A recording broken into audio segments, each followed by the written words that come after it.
Chuyển tới một câu lạc bộ mới, một môi trường bóng đá mới là điều hết sức khó khăn. Tuy nhiên, sau 6 tháng thì có thể nói, huấn luyện viên Sarri vẫn đang làm khá tốt công việc của mình và thổi vào Chelsea một thứ bóng đá mới mẻ. Vị chiến lược gia người Italy đang thực hiện cuộc cải cách mạnh mẽ về lối chơi tại sân Stamford Bridge.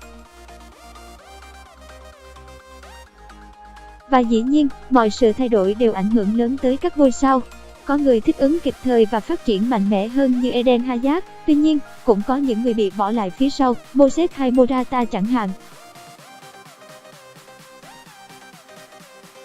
Những người thành công sau 6 tháng đầu tiên của Sarri. Eden Hazard dưới bàn tay của Sarri. Hazard đang trải qua quãng thời gian thành công nhất sự nghiệp.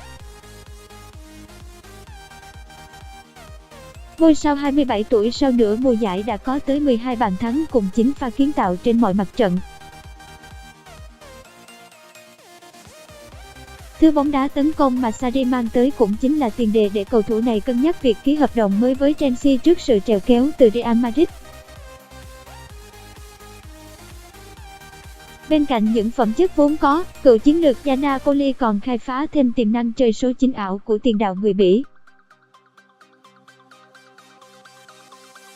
Dù chưa thực sự hoàn thiện nhưng con số 3 bàn, 3 kiến tạo trong 3 trận được bố trí ở vị trí lạ lẫm này cũng đủ khiến người ta phải mong chờ vào một Hazard phiên bản hoàn toàn mới. David Luiz trong năm cuối cùng của Antonio Conte, đôi khi người ta còn phải tự hỏi Luiz vẫn ở Chelsea sao? Anh bị chiến lược gia người Italy bỏ rơi sau trận thua nhục nhà 4-1 trước Watford từ hồi tháng 2. Nhiều người nói Luiz bị chấn thương, nhưng sự thật có vẻ chỉ là Conte không ưa anh mà thôi. Sarri xuất hiện, Luiz bỗng được trao cơ hội làm lại từ đầu nhờ tư duy chơi bóng phù hợp với triết lý mà ông thầy muốn truyền đạt. Cựu huấn luyện viên Napoli quan trọng khả năng truyền bóng và phát động tấn công từ xa hơn kỹ năng phòng ngự của hậu vệ 31 tuổi. Thậm chí, anh còn đánh bật tài năng trẻ Christensen lên ghế dự bị để chiếm một suất đá cặp với Rudiger từ đầu mùa.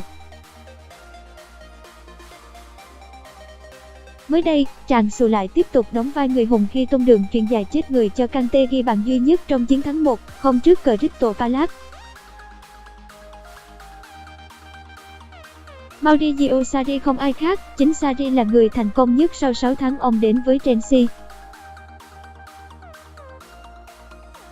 Để thay đổi hoàn toàn lối chơi của một đội bóng và vẫn vững vàng trong cuộc đua top 4 tại Premier League không phải là điều dễ dàng. The Blue hiện tại đang duy trì khoảng cách 5 điểm với đội xếp thứ 5 là Arsenal và có thể sẽ hưởng lợi lớn sau trận đại chiến giữa Man City và Liverpool cuối tuần này. Điểm cộng lớn nhất của Sarri có lẽ là lối chơi đáp ứng được mong muốn của ông chủ Roman Abramovich. Từ lâu, tỷ phú người Nga đã khao khát được thấy Chelsea chơi bóng đá đẹp và lúc này, ông đã được toàn nguyện. Ai thất bại sau 6 tháng đầu tiên của Sarri, Cesc Fabregas? Việc Fabregas không được trọng dụng là điều đã được dự đoán từ sớm. Sarri ưu tiên Jorginho bởi cậu học trò cũ hiểu rõ triết lý của ông và có thể dễ dàng truyền đạt lại cho các đồng đội. Và Fabregas không thể đụng vào vị trí bất khả xâm phạm ấy. Vị trí còn lại thuộc về Kante, dĩ nhiên, nó cũng không dành cho tiền vệ người Tây Ban Nha bởi anh không đủ sức để lên công về thủ như cựu cầu thủ Leicester. Fabregas còn 6 tháng hợp đồng và khả năng lớn anh sẽ không tiếp tục gắn bó với Chelsea dù không ít lần Sarri khẳng định vẫn muốn giữ chân chuyền 31 tuổi lại.